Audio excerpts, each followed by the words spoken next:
السلام علیکم ورحمۃ اللہ وبرکاتہ۔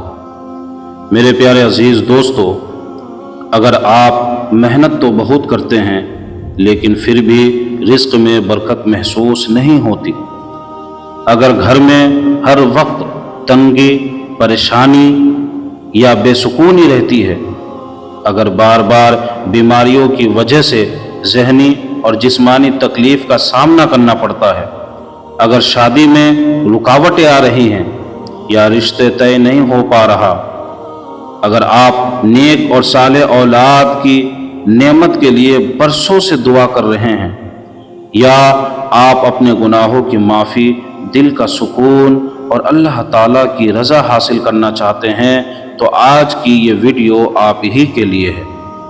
آج میں آپ کو جمعہ کے دن کا ایک ایسا مسنون عمل بتاؤں گا جس میں درود پاک، استغفار اور دعا شامل ہے۔ ان اعمال کی بڑی فضیلت احادیث مبارکہ میں بیان ہوئی ہے، اور اللہ تعالیٰ سے امید کی جاتی ہے کہ وہ اپنے فضل و کرم سے رزق میں برکت، صحت میں عافیت، شادی کے معاملات میں آسانی، نیک اولاد، دل کا سکون اور گناہوں کی مغفرت عطا فرمائے۔ جمعہ کا دن اللہ تعالیٰ کے نزدیک نہایت عظمت اور برکت والا دن ہے۔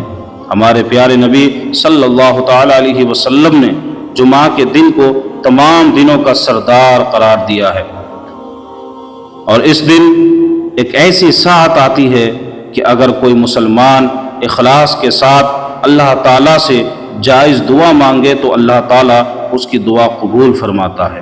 اس لیے میری آپ سے درخواست ہے کہ اس ویڈیو کو آخر تک ضرور دیکھیے، کیونکہ آج میں نہ صرف جمعہ کے دن کا ایک آسان اور مسنون عمل بتاؤں گا، بلکہ یہ بھی عرض کروں گا کہ اس عمل کو کس وقت اور کس طریقے سے کرنا زیادہ بہتر ہے، تاکہ آپ بھی ان بابرکت لمحات سے بھرپور فائدہ اٹھا سکیں۔ میرے عزیز دوستو، آئیے آگے بڑھنے سے پہلے ایک چھوٹی سی ریکویسٹ ہے آپ سے کہ ابھی تک آپ نے ہمارے چینل کو سبسکرائب نہیں کیا ہے تو ہمارے چینل کو سبسکرائب ضرور کر دے اور ویڈیو کو ایک پیارا سا لائک کر دیں۔ تو آئیے بغیر کسی تاخیر کے آج کی ویڈیو کا آغاز کرتے ہیں۔ میرے عزیز دوستو، جمعہ کا دن اللہ تعالیٰ کی بہت بڑی نعمت ہے۔ اس دن اللہ تعالیٰ اپنے بندوں پر خصوصی رحمت نازل فرماتا ہے۔ احادیث مبارکہ میں جمعہ کے دن کی بے شمار فضیلتیں بیان ہوئی ہے۔ اسی دن حضرت آدم علیہ السلام کی تخلیق ہوئی، اسی دن آپ جنت میں داخل کیے گئے، اور اسی دن آپ جنت سے زمین پر تشریف لائے۔ اسی دن ایک ایسی مبارک ساعت بھی آتی ہے کہ جس میں مانگی جانے والی جائز دعا قبول ہونے کی امید ہوتی ہے۔ اس لیے ہمیں چاہیے کہ جمعہ کے دن زیادہ سے زیادہ عبادت کرے، قرآن کریم کی تلاوت کرے، استغفار کرے، درود پاک کی کثرت کرے اور اللہ تعالیٰ سے خوب دعائیں مانگے۔ اب آئیے اس مسنون عمل کی طرف۔ سب سے پہلے باوضو ہو جائے۔ اگر جمعہ کی نماز ادا کر چکے ہوں تو بہت بہتر، ورنہ کسی بھی مناسب وقت میں باوضو ہو کر نہایت ادب اور اخلاص کے ساتھ بیٹھ جائے۔ اس کے بعد پھر پہلا عمل کرے، 100 مرتبہ پڑھے۔ کیا پڑھنا ہے آپ کو؟ 100 مرتبہ پڑھنا ہے، استغفر اللہ ربی من کل ذنب واتوب الیہ۔ اس کا معنی ہے میں اللہ تعالیٰ سے اپنے تمام گناہوں کی معافی مانگتا ہوں اور اسی کی طرف توبہ کرتا ہوں۔ اس کو 100 مرتبہ پڑھے۔ اس کے بعد پھر دوسرا عمل ہے، 100 مرتبہ اسے بھی پڑھنا ہے۔ کیا پڑھنا ہے؟ 100 مرتبہ آپ کو درود شریف پڑھنا ہے۔ اگر درود ابراہیمی پڑھ لے تو زیادہ بہتر ہے، ورنہ کوئی بھی مسنون درود پاک پڑھ سکتے ہیں جو آپ کو یاد ہے۔ اس کے بعد عاجزی، خشوع اور اخلاص کے ساتھ اللہ تعالیٰ کے حضور ہاتھ اٹھا کر دعا کرے۔ اپنے لیے دعا کرے، اپنے والدین کے لیے دعا کرے، اپنے اہل خانہ کے لیے دعا کرے، پوری امت مسلمہ کے لیے دعا کرے، اور خصوصاً یوں دعا کرے، اے اللہ میرے رزق میں حلال برکت عطا فرما، مجھے کامل صحت و عافیت نصیب فرما۔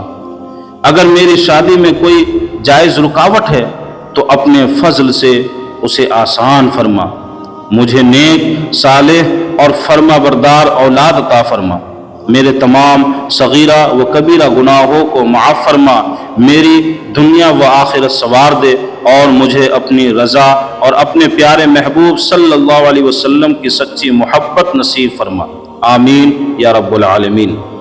میرے عزیز دوستو، ایک بات ہمیشہ یاد رکھیے گا کہ دعا کی قبولیت صرف الفاظ پڑھ لینے سے نہیں ہوتی، بلکہ اخلاص، سچی توبہ، حلال روزی، فرائض و واجبات کی پابندی اور اللہ تعالیٰ پر کامل بھروسہ بھی ضروری ہے۔ اس لیے نمازوں کی پابندی کرے، گناہوں سے بچے، والدین کا احترام کرے اور حقوق العباد کا بھی خیال رکھے۔ انشاءاللہ تعالیٰ اللہ تعالیٰ اپنے فضل و کرم سے بہترین فیصلے عطا فرمائے گا۔ اللہ تعالیٰ ہم سب کے رزق میں برکتیں عطا فرمائے، ہمیں صحت و عافیت نصیب فرمائے، تمام جائز مشکلات آسان فرمائے، نیک اولاد عطا فرمائے، ہماری دعاؤں کو قبول فرمائے اور دنیا و آخرت میں کامیابی عطا فرمائے، آمین یا رب العالمین۔ میرے عزیز دوستو، اگر آپ کو یہ ویڈیو پسند آئی ہو تو اسے لائک کریں، زیادہ سے زیادہ شیئر کریں، اور اگر ابھی تک ہمارے یوٹیوب چینل کو سبسکرائب نہیں کیا ہے تو ضرور سبسکرائب کر لیں اور بیل آئیکن کو بھی دبا دیں تاکہ آئندہ آنے والی ہر اسلامی ویڈیو آپ تک سب سے پہلے پہنچ سکے۔ آخر میں اپنی دعاؤں میں مجھے، میرے والدین، میرے اساتذہ اور پوری امت مسلمہ کو ضرور یاد رکھیے گا۔ السلام علیکم ورحمۃ اللہ وبرکاتہ۔